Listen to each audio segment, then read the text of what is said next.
Hello everyone, welcome to this learning platform. So today we are going to cover statistical thermodynamics previous year question of MP set. Okay 2017 से 24 में जो भी questions आए हम cover करेंगे. सबसे first question ये स्टार्ट करने के पहले मैं बता दूं कि स्टैटिस्टिकल थर्मोडायनेमिक्स से बेसिकली एक या दो या मुश्किल से हार्डली 3 क्वेश्चन पर मिनिमम देखा जाए तो 1 से 2 ही क्वेश्चंस मिल रहे हैं. तो आप अगर किसी स्टूडेंट से चैप्टर नहीं हो रहा है, अभी टाइम नहीं है तो छोड़ भी सकता है, लेकिन अगर आप एक बार इस लेक्चर को ज़रूर देख लेना. इस लेक्चर से आपका क्या होगा ना, एक बेसिक कंसेप्ट बन जाएगा स्टैटिस्टिकल थर्मोडायनेमिक्स का. तो हो सकता है इसके बाद आप जब CSIR नेट के लिए भी प्रिपेयर करेंगे तो आप ये चैप्टर को करने का सोचेंगे. ओके अच्छा, सबसे फर्स्ट क्वेश्चन है मेरा यहाँ पर. Basically the thermodynamic probability of a system in equilibrium is. ये तो बहुत इजी क्वेश्चन है, अगर किसी स्टूडेंट ने इसको नहीं भी पढ़ा होगा तो भी आराम से कर लेगा, क्योंकि उसको पता है प्रोबेबिलिटी, मैक्सिमम प्रोबेबिलिटी कितनी हो सकती है 1. तो करेक्ट आंसर क्या हो जाएगा इसका 1. ओके चलिए नेक्स्ट क्वेश्चन. यहाँ से मेरा मेन स्टैटिस्टिकल थर्मोडायनेमिक स्टार्ट होता है, क्योंकि यहाँ वर्ड आ गया है पार्टीशन फंक्शन. तो सबसे पहले हम यही समझते हैं कि भाई आपका स्टैटिस्टिकल थर्मोडायनेमिक्स क्या होता है. बहुत सारे स्टूडेंट्स को तो मेन चैप्टर के नेम का मीनिंग ही नहीं पता है कि स्टैटिस्टिकल थर्मोडायनेमिक्स बेसिकली होता क्या है. ठीक है, तो देखिए आपने नॉर्मल थर्मोडायनेमिक्स देखा हुआ है. नॉर्मल थर्मोडायनेमिक्स में आप पोटेंशियल की बात करते हैं, गिब्स फ्री एनर्जी, वेरिएबल्स की बात करते हैं. तो स्टैटिस्टिकल थर्मोडायनेमिक्स क्या है? तो सबसे पहले तो याद रखना, to understand properties of thermo system, to understand properties of thermosystem by using molecular properties,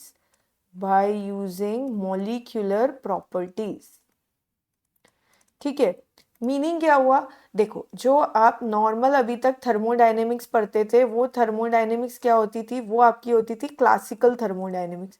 आप क्या पढ़ते थे? क्लासिकल थर्मोडायनेमिक्स पढ़ते थे. ठीक है, क्लासिकल थर्मोडायनेमिक्स पढ़ते थे. ठीक है, क्लासिकल थर्मोडायनेमिक्स पढ़ते.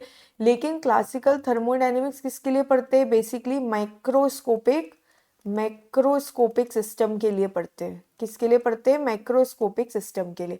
लेकिन अगर आपको क्या करना है, मॉलिक्यूलर लेवल पे करना है स्टडी, करना है, तो उसके लिए क्या यूज करते हैं हम?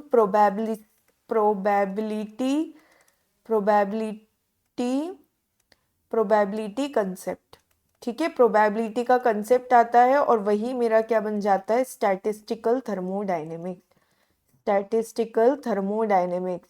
बेसिकली देखा जाए तो स्टैटिस्टिकल, जैसे आप क्वांटम पढ़ते हैं और क्लासिकल मैकेनिक्स और क्वांटम मैकेनिक्स पढ़ते हैं, उसी तरह से ये स्टैटिस्टिकल थर्मोडायनेमिक्स और हमारी जो नॉर्मल थर्मोडायनेमिक्स है वो.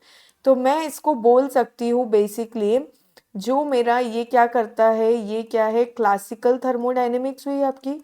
ये क्या हुआ? क्लासिकल थर्मोडायनेमिक्स है. ठीक है, इसका क्या करता है? ये ब्रिज का काम करता है. क्लासिकल थर्मोडायनेमिक, इसको प्रॉपर लिख देती हूँ मैं. Acts as bridge between classical thermodynamics and quantum mechanics. सबसे इम्पॉर्टेंट है, ये क्या करता है? क्वांटम मैकेनिक्स और क्लासिकल मैकेनिक्स को मर्ज करेगा. ठीक है, जैसे फॉर एग्जांपल क्या करेंगे, जैसे क्वांटम मैकेनिक्स में हम क्या करते हैं? क्वांटाइजेशन का कंसेप्ट पढ़ते हैं. क्वांटम मैकेनिक्स में क्या करते हैं? माइक्रोस्कोपिक पार्टिकल्स देखते हैं.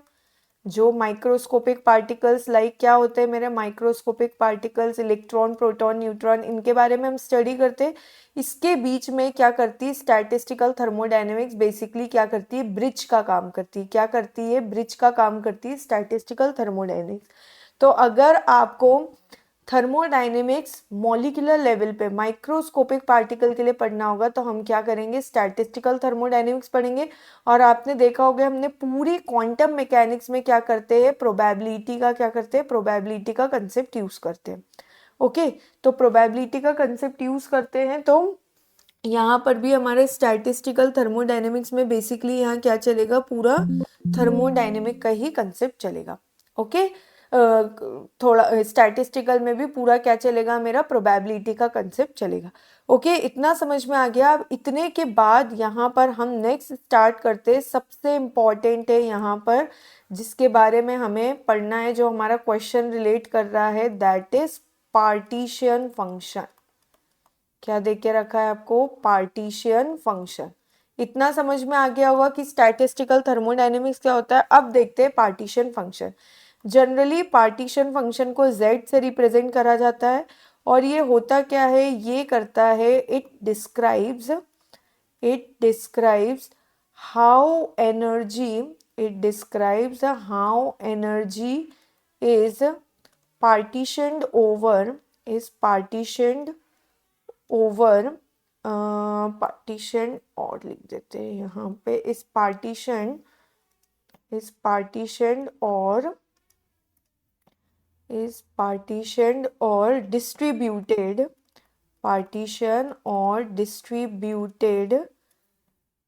distributed among the possible states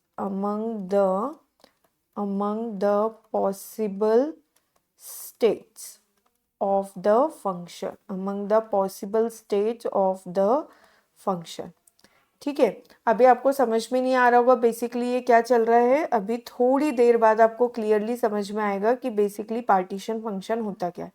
ठीक है, इतना करा हमने।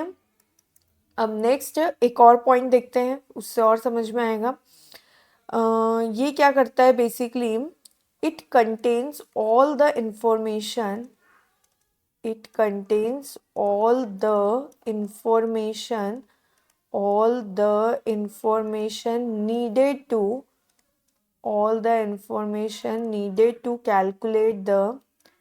needed to calculate the bulk properties of the system,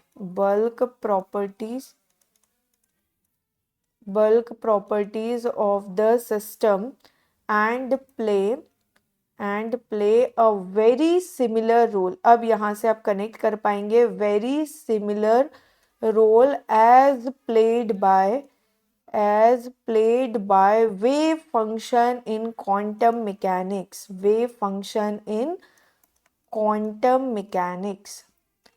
ठीक है, अब यहाँ से आपको बहुत ज़्यादा क्लियर हो गया होगा कि बेसिकली मेरा पार्टीशन फंक्शन क्या करता है।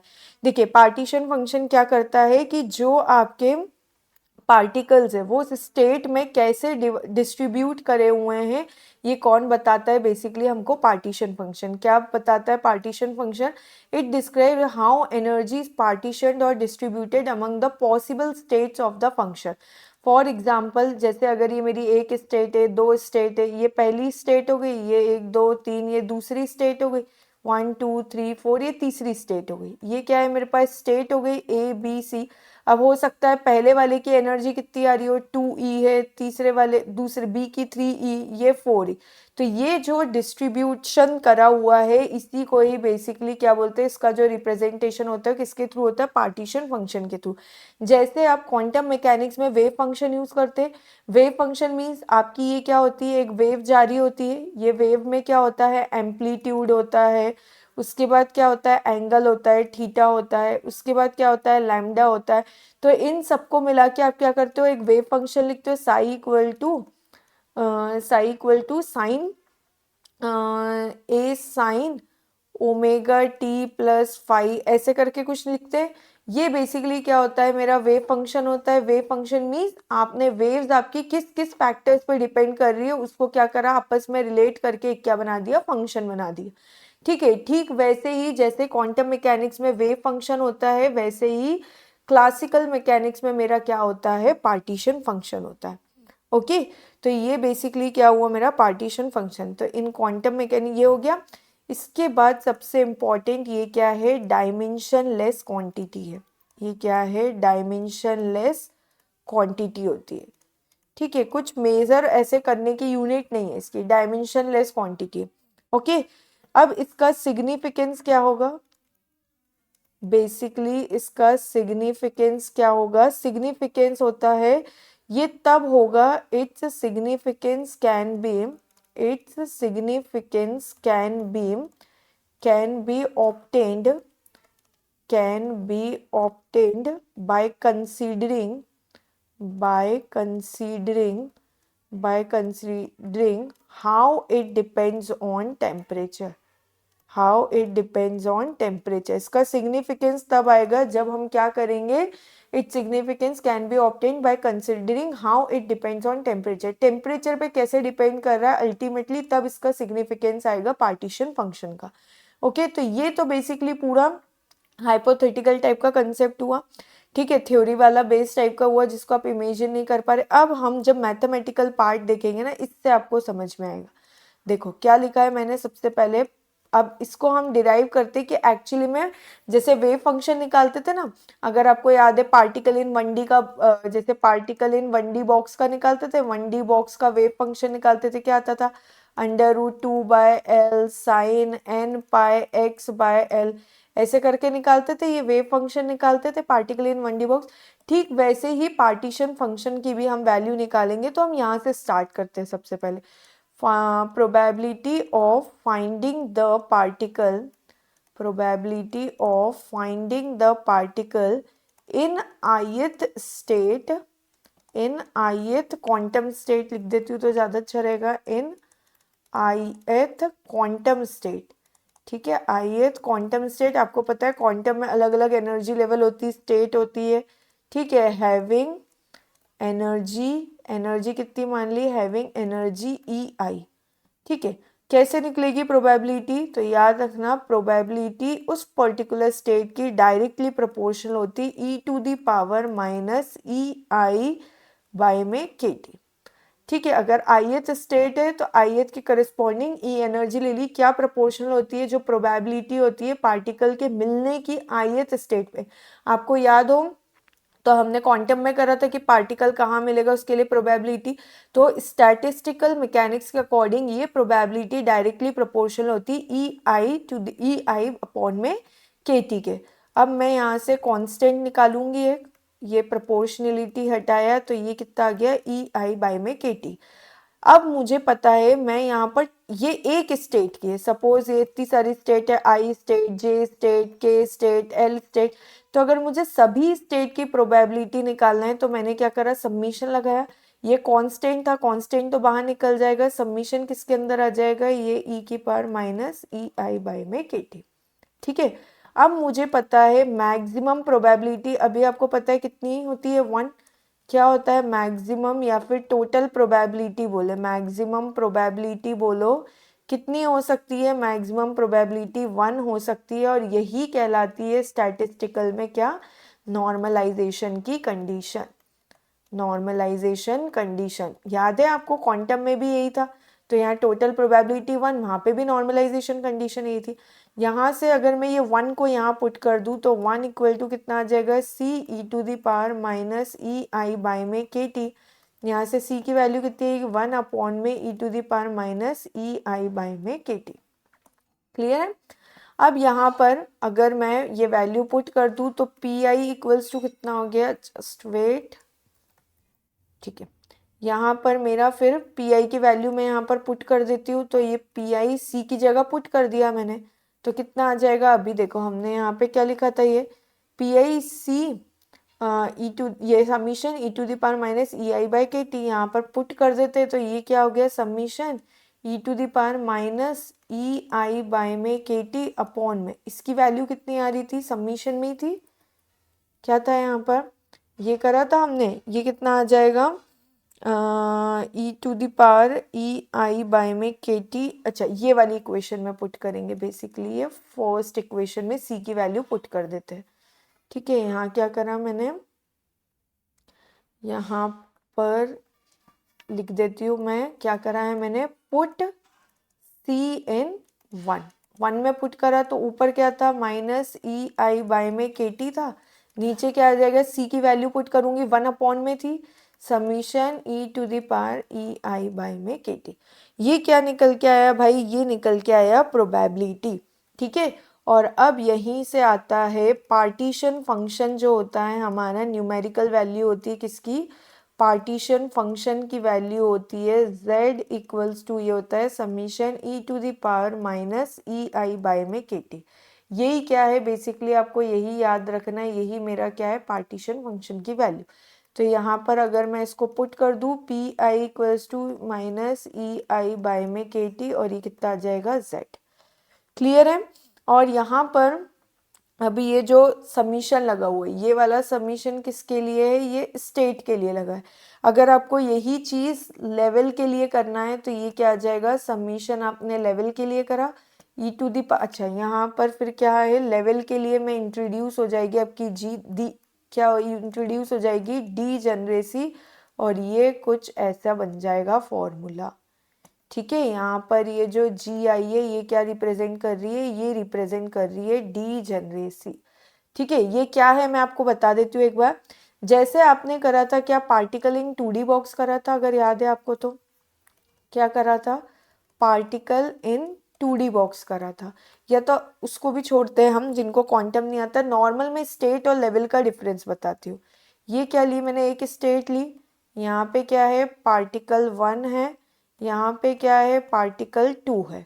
ठीक है, स्टेट ले ली A B C D, particle ले लिया है 0 1 2 1, यहाँ कितना ले लिया 1 2, यहाँ 1, और ये कितना ले लिया, यहाँ पर ले लिया 3। ठीक है, अगर मैं एनर्जी की बात करूँ यहाँ पे, एनर्जी कितनी आ जाएगी, इनका सपोज सम करके लेना है, तो ये आ गई 1, ये आ गई 3, ये कितनी आ गई 3, ये कितनी आ गई 4। ये सपोज इनके करस्पॉन्डिंग एनर्जी है।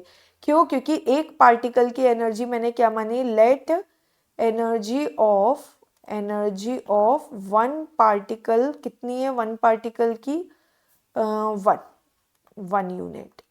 ठीक है, तो यहाँ पे कितने थे टोटल, 1 पार्टिकल थे तो 1, यहाँ टोटल 3 थे तो 3, 3 थे तो 3।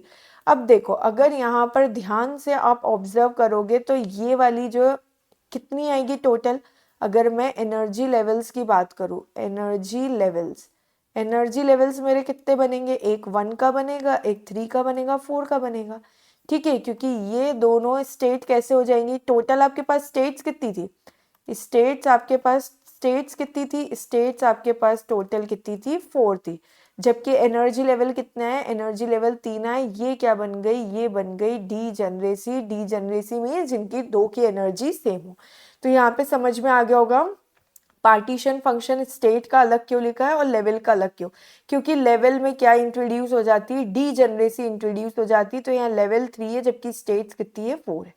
ठीक है, तो यहाँ से आपको समझ में आ गया होगा बेसिकली कि लेवल्स और मैंने इसका अलग अलग क्यों लिखा। ओके, चलिए नेक्स्ट देखते हैं। इसके बाद हमारा आ जाता है क्या, जस्ट वेट मिनट, ओके, ये हुआ, कहाँ तक आ गए थे हम, ये लिख लिया हमने, ये कितनी आ गई पी आई इक्वल्स टू, ये क्या बन गया ऊपर e to the power minus E I by में के टी अपॉन में जेड हो गया। अब देखो यहाँ पर बात करते हैं फॉर ग्राउंड स्टेट। ठीक है, क्या बात करते हैं, फॉर ग्राउंड स्टेट। तो ग्राउंड स्टेट में याद रखना ई ज़ीरो का वैल्यू कितना होता है, ई ज़ीरो का वैल्यू होता है यहाँ पर 1। ठीक है, और यहाँ पर degeneracy with corresponding ground state, मतलब आई की वैल्यू कितनी हो गई, 0 हो गई, तो ई ज़ीरो 1, जी ज़ीरो कितना आ जाता है, ये आता है जी ज़ीरो इक्वल टू 1। तो अगर मैं यहाँ पर पुट कर दूँ प्रोबेबिलिटी ग्राउंड स्टेट के करस्पॉन्डिंग कितनी आ जाएगी, पी ज़ीरो इक्वल टू, ये कितना आ जाएगा, यहाँ पर एक सेकेंड। ठीक है, ये हुआ, यहाँ पर क्या करूँगी मैं अब, जब हमने डी जनरेसी इंट्रोड्यूस करी है तो ये यहाँ पर भी जी नॉट लेना पड़ेगा। अच्छा एक काम करते हैं, अभी जी आई ले लेते हैं। जी आई किसके लिए लिए है मैंने, लेवल के लिए लिए। ओके, तो अब यहाँ पे पी नॉट लिखा, जी नॉट आएगा e to the power minus e nought by में के टी आएगा, नीचे क्या आ गया, जेड आ गया। हमें पता है यहाँ पर जी नॉट की वैल्यू कितनी है, 1 है, e to the power e nought की वैल्यू कितनी देके रखी, ई नॉट की वैल्यू 1 देके रखी है। ठीक है, तो ये कितना आ जाएगा बेसिकली मेरे पास 1, यहाँ पर ई नॉट की वैल्यू तो 0 होनी चाहिए ना, यहाँ ये 0 होगा, ठीक है, तो ये कितना आ गया 0 बाय में KT आ गया, और ये क्या बन गया अपॉन में Z। ये क्या बन गया P0 1 इंटू ई की पावर, 0 से मल्टीप्लाई करते किसी का भी 0 आएगा, अपॉन में कितना आएगा Z आएगा। अब हमें पता है एनीथिंग टू द पावर 0 कितना होता है 1 होता है, तो ये कितना आ गया 1 अपॉन में Z आ गया। यहाँ तक आपको इतना रिलेशन समझ में आया। इससे क्या समझ में आया, फॉर ग्राउंड स्टेट जो मेरा पार्टीशन फंक्शन है, partition function inversely proportional to क्या है, प्रोबेबिलिटी। ठीक है, इतना क्लियर है। अब इसके अंदर हम एक और चीज देखते हैं। अब आपको मैं बताती हूँ कि एक्चुअल में प्रोबेबिलिटी है क्या। देखो, प्रोबेबिलिटी होता क्या है आपको भी पता है, probability equals to PI equals to NI upon में टोटल N। कहाँ से आया, और मैं इसी को ही बोलती हूँ PI इक्वल्स टू कितना हो गया XI, दैट इज किसके बराबर है ये है मेरा मोल फ्रैक्शन के बराबर। मोल फ्रैक्शन जो आप केमिस्ट्री में पढ़ते हैं, सॉल्यूशन चैप्टर में पढ़ा हुआ। क्यों, देखो यहाँ पर मैंने एक बॉक्स लिया, ये बॉक्स में मैंने 2 स्टार लिए और ये 3 सर्कल लिया। अगर मैंने आपसे प्रोबेबिलिटी पूछी कि स्टार के निकलने की प्रोबेबिलिटी कितनी, तो आप कितना बोलेंगे 2/5 बोलेंगे। 2/5 कैसे, 2 स्टार है 2, और टोटल मेरे पास ऑब्जेक्ट्स कितने 3 सर्कल 2 स्टार 5, तो प्रोबेबिलिटी स्टार के निकलने की कितनी 2/5। वैसे ही सर्कल के निकलने की प्रोबेबिलिटी कितनी हो जाएगी 3/5। मीन्स जितने आउटकम्स है अपॉन में टोटल आउटकम्स लेते हैं, तो हमारा मोल फ्रैक्शन भी तो यही होता है। यहाँ पे अगर मैं पार्टिकल्स की बात करूँ, NI की प्रोबेबिलिटी PI मतलब ith की प्रोबेबिलिटी निकालना है तो NI ऊपर लेंगे, टोटल N नीचे लेंगे। तो यहाँ से कितना आ गया ये PI इक्वल टू XI, क्योंकि हम मोल फ्रैक्शन में भी यही करते हैं। मोल फ्रैक्शन में भी क्या होता है, जिसका मोल फ्रैक्शन निकाल रहे हैं ith का निकाल रहे हैं, तो I के mole fraction upon number of moles upon में कितने होते हैं टोटल मोल्स। तो क्या मैं इसको ऐसा बोल सकती हूँ कि ये इन्वर्सली प्रोपोर्शनल है मोल फ्रैक्शन के। ठीक है, तो यहाँ से क्या कंक्लूजन निकला बेसिकली मेरे पास कि for ground state partition function is inversely proportional to probability, और we can say that inversely proportional to mole fraction. और क्या लिख सकते हैं यहाँ पे, अगर मैं रेशो की बात करूँ तो ये उल्टा हो जाएगा, टोटल नंबर ऑफ मोल्स ऊपर आ जाएंगे और नीचे ये आ जाएगा। ठीक है, तो ये आपको पूरा समझ में आया। हमने यहाँ पे पूरा स्टैटिस्टिकल थर्मोडायनेमिक्स रिवाइज कर लेते एक बार। स्टैटिस्टिकल थर्मोडायनेमिक्स होता क्या है, बेसिकली ये क्लासिकल थर्मोडायनेमिक्स को क्वांटम मैकेनिक्स से क्या करता है, मर्ज करता है, ब्रिज का काम करता है। ठीक है, जैसे आप क्लासिकल थर्मोडायनेमिक्स पढ़ते हैं, Gibbs free energy, delta S आपने पढ़ा है, टेम्परेचर प्रेशर, वो सब किसके लिए पढ़ते थे आप, मैक्रोस्कोपिक सिस्टम के लिए।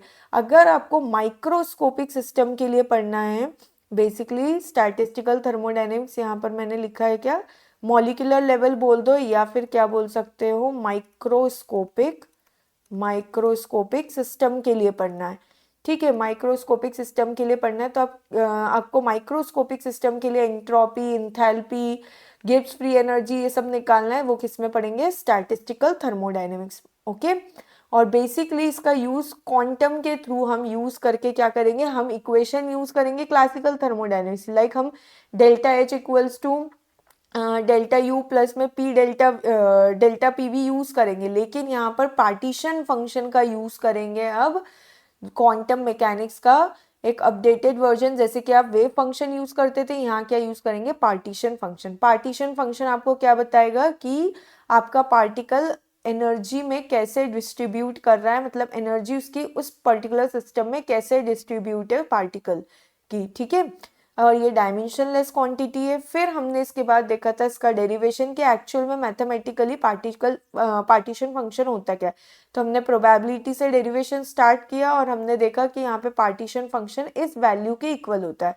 फिर इसके बाद हमने जब डेरिवेशन आगे कंप्लीट करा, हमने डीजेनरेसी इंट्रोड्यूस कराई, तो हमें पता चला कि partition function for ground state is inversely proportional to probability, or we can say that inversely proportional to mole fraction. Okay, अब आप यहाँ पर आ जाइए आपके क्वेश्चन पे। अब मुझे नहीं लगता कि आपको क्वेश्चन सॉल्व करने में कोई भी दिक्कत होगी। ठीक है, तो यहाँ पर बोला है which of the following is incorrect about partition function. It is dimensionless quantity, ये तो करेक्ट है। It's value doesn't depend on temperature, ये बिल्कुल गलत स्टेटमेंट है। क्यों? क्योंकि हमने अभी देखा z इक्वल टू क्या था, partition function e to the power minus E I by में के टी था। ये टेम्परेचर का तो आ रहा है, यहाँ पर वेरिएबल है टेम्परेचर, तो ये तो टेम्परेचर पे डिपेंड करता है। ठीक है, फिर नेक्स्ट दिया it is reciprocal of mole fraction of molecules occupying ground state E not equal to 0। अभी हमने देखा यहाँ पर आ गया था z inversely proportional to x i, ये करेक्ट है। It is the ratio of total number of molecules and the number of molecules in the ground state, ये भी बिल्कुल करेक्ट है। क्योंकि अभी हमने देखा z इन डायरेक्टली प्रोपोर्शनल टू क्या रहता है, टोटल मॉलिक्यूल्स अपॉन में ith मॉलिक्यूल्स लेते हैं। ith यहाँ पर नहीं लेना है, क्या बोला इन्हें, ग्राउंड स्टेट बोला, तो i इक्वल टू कितना रख दोगे, 0 रख दोगे। तो यहाँ पर आंसर क्या हो जाएगा, इनकरेक्ट पूछा है, तो it's value doesn't depend on temperature. Okay, तो ये मैंने बहुत ब्रीफली आपको स्टैटिस्टिकल थर्मोडायनेमिक्स एक्सप्लेन करा है, साथ में पार्टीशन फंक्शन में। ओके, चलिए नेक्स्ट देखते हैं। Species whose wave function are symmetric with respect to exchange of particles is called. अब यहाँ पर क्या पूछा है आपको, पार्टिकल पूछा है, wave function are symmetric with respect to exchange of particle.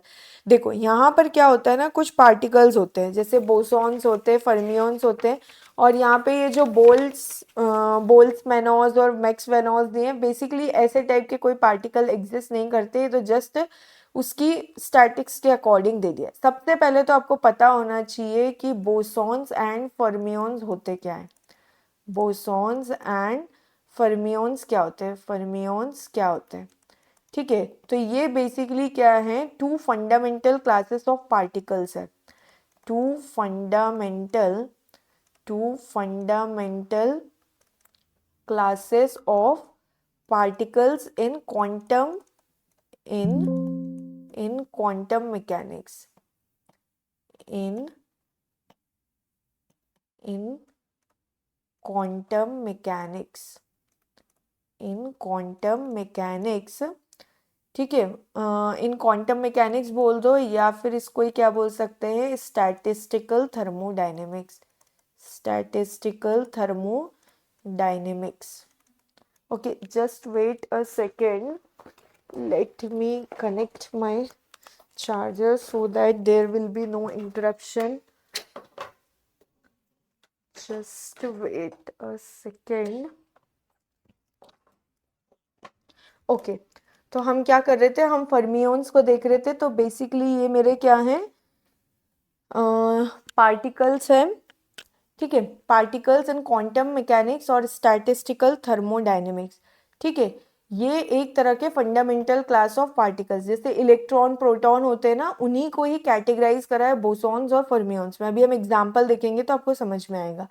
ठीक है, ये बेसिकली क्या है, ये डिफर, ये दोनों अलग अलग कैसे, ये डिफर इन स्पिन में डिफर करेंगे, स्टैटिस्टिक्स में डिफर करेंगे, statistics, and how they occupy energy level, and how they occupy energy state, okay. तो सबसे पहले मैं किसका देखती हूँ, सबसे पहले बोसॉन्स का देख लेते हैं।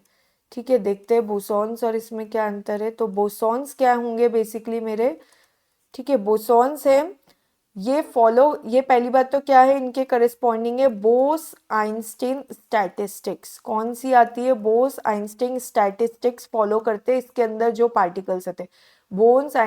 Bose Einstein statistics followed by these particles. अब ये वाली स्टैटिस्टिक्स बेसिकली होती क्या है, ये होती है इनडिस्टिंग्विशेबल। अगर जिसने थोड़ा बहुत पढ़ा होगा स्टैटिस्टिकल थर्मोडायनेमिक्स, उसको पता होगा इनडिस्टिंग्विशेबल एंड नो रेस्ट्रिक्शन। यहाँ पर क्या होता है, पार्टिकल को जब आप एनर्जी लेवल में डालते हैं तो कोई रेस्ट्रिक्शन नहीं होता है, दैट इज अनलिमिटेड पार्टिकल पर स्टेट, अनलिमिटेड पार्टिकल्स पर स्टेट। ठीक है, ये बेसिकली क्या है ना, स्टैटिस्टिक्स है, अरेंज करने की। स्टैटिस्टिक्स क्या होता है, चीज़ों को प्रॉपर अरेंज करना होता है। तो अगर ये मेरी एनर्जी लेवल है, ये एक एनर्जी, ये दो, ये तीन, सपोज ये E1 है, ये E2 है, ये E3। इनडिस्टिंग्विशेबल मतलब सारे जो ऑब्जेक्ट पार्टिकल्स है वो सब एक जैसे दिखते हैं, ये सब एक जैसे। सपोज ये 5 पार्टिकल है तो मैं चाहो तो 3 यहाँ भर सकती हूँ, 2 यहाँ भर सकती हूँ, उसको खाली छोड़ सकती हूँ। ये मेरी कौन सी स्टैटिस्टिक्स है? Bose-Einstein statistics. ठीक है, इसके अंदर जो बोसॉन्स होते हैं वो क्या होते हैं, मतलब क्या है इसका कि आप मल्टीपल बोसॉन्स, मल्टीपल क्या कर सकते हैं, आप मल्टीपल बोसॉन्स को फिल कर सकते हैं एक एनर्जी स्टेट में। Multiple bosons can occupy single energy state, single energy state. ठीक है, ये बेसिकली क्या होते हैं, ये हमारे सिमेट्रिक होते हैं। क्या होते हैं ये? सिमेट्रिक होते हैं। सिमेट्रिक मतलब इनकी आई की वैल्यू कैसी आएगी, इनकी आई की वैल्यू आएगी बेसिकली आपके पास इंटीग्रल आएंगे।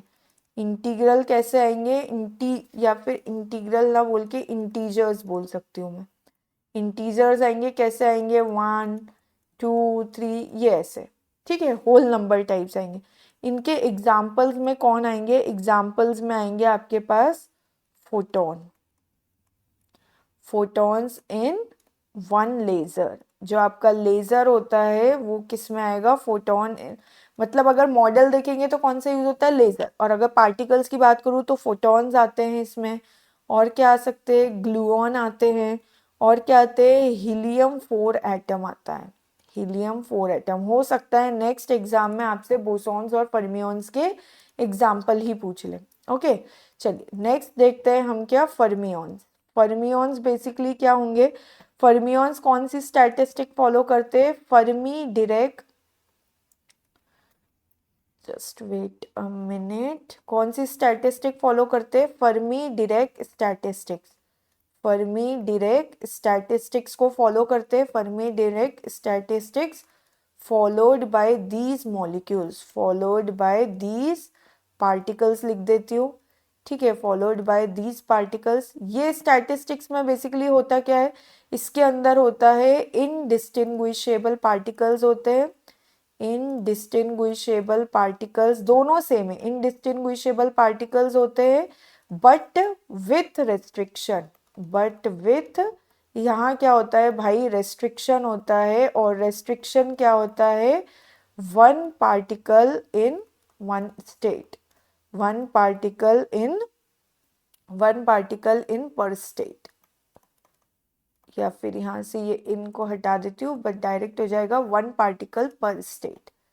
ठीक है, ये इसकी रेस्ट्रिक्शन है। मतलब अभी आपको फिर से ये क्या करना है, 1 2 3 4 5 इनडिस्टिंग्विशेबल लेना है। पांचों एक जैसे मेरे अलग अलग बने हैं, आपको पांचों एक जैसे मानना है।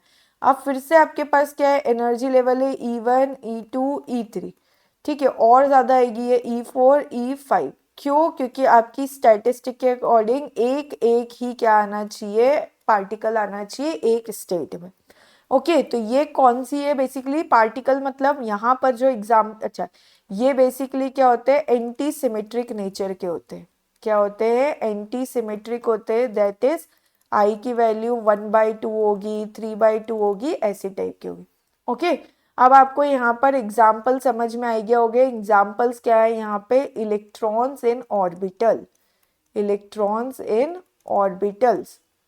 ठीक है, और क्या बोल सकते हो? प्रोटॉन बोल सकते हो। और क्या बोल सकते हो? न्यूट्रॉन बोल सकते हो। ठीक है, समझ में आ रहा होगा इलेक्ट्रॉन्स इन ऑर्बिटल्स क्यों बोला? क्योंकि ये आपको थोड़ा थोड़ा पॉली एक्सक्लूजन प्रिंसिपल टाइप दिख रहा होगा। क्या दिख रहा होगा? ये पॉली एक्सक्लूजन प्रिंसिपल फॉलो कर रहे हैं, पॉली एक्सक्लूजन प्रिंसिपल फॉलो कर रहे हैं। ठीक है, इसलिए इनमें कौन से पार्टिकल आते हैं? बेसिकली बोसॉन्स और फर्मियंस क्लासिफाई कर दिया दो कैटेगरी पार्टिकल्स की। जिनकी स्पिन स्टेट क्या होगी? सिमेट्रिक, वो बोसॉन्स। जिनके एंटी सिमेट्रिक, वो फर्मियंस। ठीक है, फर्मियंस और क्या होंगे? बोसॉन्स। तो इनके अंदर क्या कौन से आएंगे? इलेक्ट्रॉन्स, प्रोटॉन और न्यूट्रॉन इसके एग्जाम्पल्स हो जाएंगे। ओके, यहाँ तक आया समझ में? एक मैं आपके जनरल नॉलेज के लिए एक स्टैटिस्टिक्स और यहाँ पर इंट्रोड्यूस कर देती हूँ आपके लिए, कभी एग्जाम में आपसे इन केस पूछ लिया जाए तो। ठीक है, एक और ये एडिशनल है, ये है Maxwell, Maxwell Boltzmann statistic, Maxwell Boltzmann statistics, ठीक है। ये बेसिकली अभी पूछा नहीं है, बट नेक्स्ट में पूछ सकते हैं। इन्हीं के करस्पॉन्डिंग पार्टिकल्स को वो बोल दे रहा है मैक्सवेलॉन, बोल्ट्जमैनॉन, बाकी ऐसे कोई टर्म्स एग्जिस्ट नहीं करते, ठीक है। इसके अंदर जो स्टैटिस्टिक फॉलो होती है वो होती है distinguishable with occupation number, with occupation number, ठीक है। ऑक्यूपेशन नंबर मीन्स इसमें पहली बात तो एक ऐसा रहेगा, एक ऐसा रहेगा, एक ऐसा ऐसा। इसमें क्या है, पार्टिकल डिस्टिंग्विशेबल। देखो आप सर्कल अलग डिस्टिंग्विश कर रहे हो, स्क्वायर अलग, स्टार अलग, इसको बोलते हैं डिस्टिंग्विशेबल पार्टिकल। और ऑक्यूपेशन नंबर मीन्स इसमें ऐसा क्राइटेरिया रहेगा कि E1 है और E2 है। सपोज इसकी एनर्जी 3E है, इसकी एनर्जी 2E है, तो ये बोलेगा कि स्क्वायर वाले 3E में ही जा सकते हैं, सर्कल वाले 2E में। मतलब और फर्दर कंडीशन क्या करेगा, ऑक्यूपेशन नंबर आप पढ़ेंगे प्रॉपर। स्टैटिस्टिकल थर्मोडायनेमिक्स का एक टॉपिक है, तो आपको और डिटेल में समझ में आएगा। विथ रिस्ट्रिक्शन के साथ ही होता है, ठीक है। कोई कंडीशन दे देगा, कैसी कंडीशन दे देगा कि क्या होना चाहिए, हाँ कंडीशन दे देगा कि एनर्जी क्या होना चाहिए, प्राइम नंबर होना चाहिए। एनर्जी क्या होना चाहिए, प्राइम नंबर होना चाहिए, तो इसलिए 2E आ जाएगा और 3E आ जाएगा। इसको बोलते हैं ऑक्यूपेशन नंबर, ऐसे कुछ कंडीशन लगा देगा। ओके, तो होप सो आपको इतना समझ में आ गया होगा। तो अभी आपका क्वेश्चन क्या पूछा था, species whose wave functions are symmetric with respect to exchange of particle is called. किसका होता है भाई सिमेट्रिक, सिमेट्रिक होता है आपका, किसका मानेंगे सिमेट्रिक हम, अभी हमने पढ़ा किसका आ जाएगा, बोसॉन्स का। एंटी सिमेट्रिक नेक्स्ट हो सकता है पूछ ले, आंसर क्या आएगा, फर्मियोन्स। तो आपको इतना आइडिया हो गया होगा कि बोसॉन्स और फर्मियोन्स क्या होते हैं और स्टैटिस्टिक्स कैसी होती। बेसिकली स्टैटिस्टिक्स कुछ भी नहीं है, अरेंजमेंट है किसका, पार्टिकल्स का। कौन से पार्टिकल्स, माइक्रोस्कोपिक पार्टिकल्स लेना है, उनका अरेंजमेंट जो करेंगे डिफरेंट एनर्जी में, जो करते हैं अरेंजमेंट, एनर्जी को कैसे हमको डिवाइड करना है उन पार्टिकल के बीच में, उसी को ही क्या बोलते हैं, पार्टीशन फंक्शन। पार्टीशन करने के लिए जो फंक्शन यूज हो रहा है दैट इज पार्टीशन फंक्शन। वो partition function inversely proportional to होता है मोल फ्रैक्शन के एट ग्राउंड स्टेट, ठीक है। फिर वही स्टैटिस्टिक्स में हमने दो तरह के पार्टिकल की कैटेगरी पढ़ी, एक बोसॉन्स होता है और एक क्या होता है, फर्मियोन्स। बोसॉन्स क्या होते हैं, सिमेट्रिक होते हैं, फर्मियोन्स क्या होते हैं, एंटी सिमेट्रिक। आप याद कर सकते हैं, बोसॉन्स फोटोन का एग्जाम्पल, फर्मियोन्स में इलेक्ट्रॉन का एग्जाम्पल। ओके, चलिए नेक्स्ट लास्ट सेकेंड क्वेश्चन है बेसिकली हमारे आज के लेक्चर का। Boltzmann formula, according to Boltzmann formula the number of configurations in the most probable state is. ये तो आप नॉर्मल थर्मोडायनेमिक्स में पढ़ते हैं, जो आपका एक होता है ना रेसिडुअल एंट्रोपी, एक रेसिडुअल एंट्रोपी करके आप कंसेप्ट पढ़ते हैं। कहाँ आता है ये, आपका थर्ड लॉ ऑफ थर्मोडायनेमिक्स में आता है, थर्ड लॉ ऑफ थर्मोडायनेमिक्स में आता है, ठीक है। वो क्या बोलता है कि कोई भी आपका जो आप ले रहे हैं क्रिस्टल, अगर वो क्या होगा, परफेक्टली प्योर क्रिस्टलाइन होगा, परफेक्टली प्योर क्रिस्टलाइन होगा, तो एट जीरो केल्विन उसकी जो एंट्रोपी होगी वो किसके बराबर होगी, डेल्टा एस एंट्रोपी जो होगी वो किसके बराबर होगी, एब्सोल्यूट। बेसिकली यहाँ पे एब्सोल्यूट एंट्रोपी, वो आपको D/TQ लॉ वगैरह ये सब आप पढ़ेंगे तो वो उससे पता चलेगा, ठीक है। परफेक्टली प्योर क्रिस्टलाइन की एट 0 केल्विन पे एंट्रोपी की बात करता है, 0 केल्विन पे एंट्रोपी की बात। लेकिन क्या होता है ना, तो मेरा जो क्रिस्टल होता है, जो क्रिस्टल होता है वो क्या होगा, प्योर क्रिस्टलाइन तो हो जाएगा, प्योर क्रिस्टलाइन तो हो जाएगा, लेकिन क्या होता है, परफेक्टली क्या होता है, परफेक्टली क्रिस्टलाइन तो मिल जाएगा, लेकिन परफेक्ट ओरिएंटेशन नहीं होगा उसका। क्या नहीं होगा, but not perfect orientation, but not क्या होगा, परफेक्ट ओरिएंटेशन नहीं रहेगा उसमें, कुछ ना कुछ।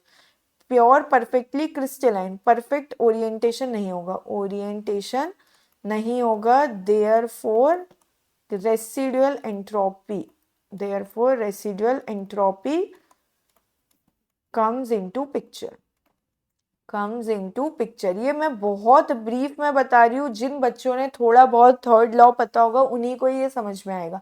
अगर जिनको ये बिल्कुल भी समझ में नहीं आया तो अब उनके लिए सिंपल सी बात है, ये रेसिडुअल एंट्रोपी का कंसेप्ट है थर्ड लॉ के अकॉर्डिंग, जो कि बोलता है कि रेसिडुअल एंट्रोपी किसके बराबर होती है, SL/W। ठीक है, जहां पर ये जो W होता है वो क्या बताता है, नंबर ऑफ कॉन्फ़िगरेशन को, क्या बताता है, नंबर ऑफ कॉन्फ़िगरेशंस को बताता है। ठीक है, तो यहाँ पर अगर मुझे क्या निकालना है, यहाँ पर इन्होंने क्या बोला है, नंबर ऑफ कॉन्फ़िगरेशन निकाल। नंबर ऑफ कॉन्फ़िगरेशन कैसे निकालूंगे, S/K करा, ln/W हो गया, W कितना आ जाएगा, e⁻, अच्छा ये बोल्ट्जमैन कांस्टेंट को K भी ले लेती हूँ मैं, कितना आ जाएगा ये S/KB। तो फाइनल आंसर क्या हो जाएगा, e⁻S/KB। ओके, तो यहाँ पर ये बहुत सिंपल सा था, आपको इजीली आ गया होगा। ठीक है, अगर इससे रिलेटेड हो सकता है आपके पास कोई क्वेश्चन भी आ सकता है, जस्ट वेट अ मिनट।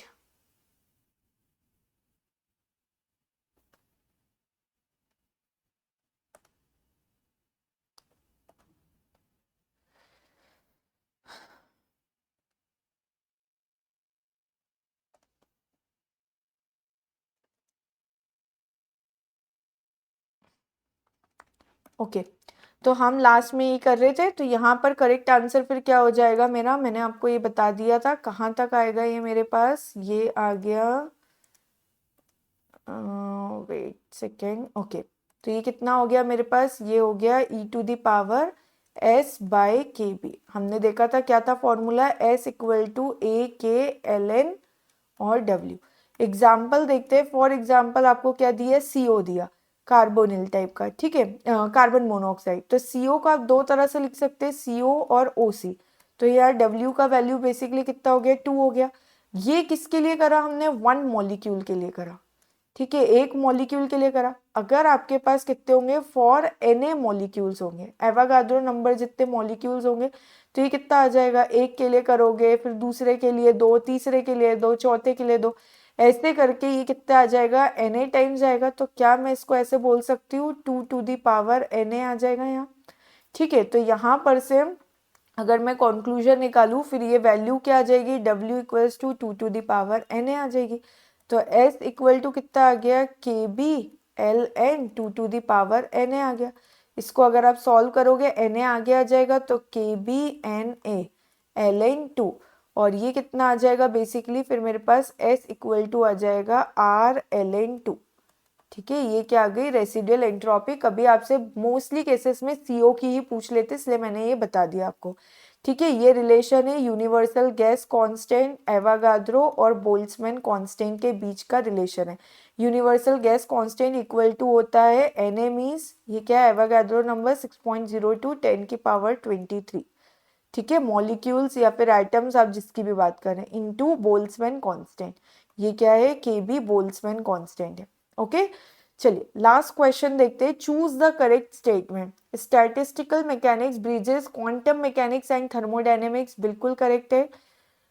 ये बेसिकली थ्योरी बेस्ड क्वेश्चन है जिसमें नोबेल प्राइज का डिस्कशन किया है, स्कैनिंग इलेक्ट्रॉन माइक्रोस्कोपी के बारे में इन 1986, ये भी करेक्ट है, ये थ्योरी बेस्ड क्वेश्चन है।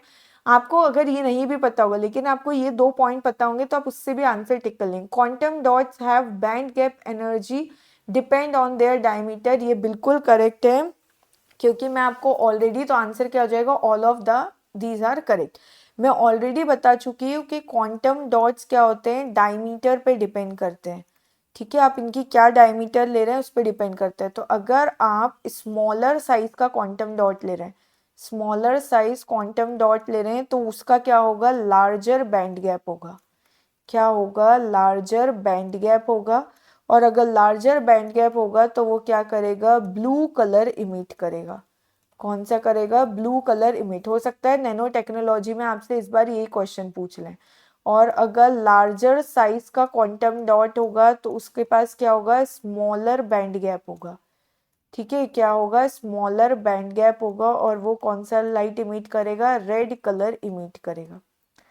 ठीक है, आपसे क्वेश्चन पूछ सकते हैं स्मॉलर और लार्जर क्वांटम डॉट का, क्लियर है। और एक इन जनरल याद रखना, इन जनरल एक्चुअली में इसका बड़ा सा एक फॉर्मूला होता है, उसका कंक्लूजन में डायरेक्ट लिख देती हूँ, easy directly inversely proportional to क्या आता है, डी स्क्वायर। यहाँ पर ईजी क्या है आपका, ईजी है basically band gap energy, easy क्या है आपकी बैंड गैप एनर्जी है, और डी आपका क्या है, डी है diameter of quantum dot, diameter of quantum dot. Okay, तो करेक्ट आंसर क्या हो जाएगा, all of these are correct. Okay, तो आपको इतना समझ में आ गया होगा। इसके अलावा अगर आपको और क्वेश्चंस प्रैक्टिस करनी है तो आप टेस्ट सीरीज ज्वाइन कर लीजिए एप्लीकेशन और वेबसाइट के थ्रू। और अगर आपको कोई भी प्रॉब्लम है या कुछ क्वेरीज है तो आप कमेंट भी कर सकते हैं और एप्लीकेशन और वेबसाइट के चैट बॉक्स में भी मैसेजेस कर सकते हैं। Okay, thank you, keep learning, keep growing.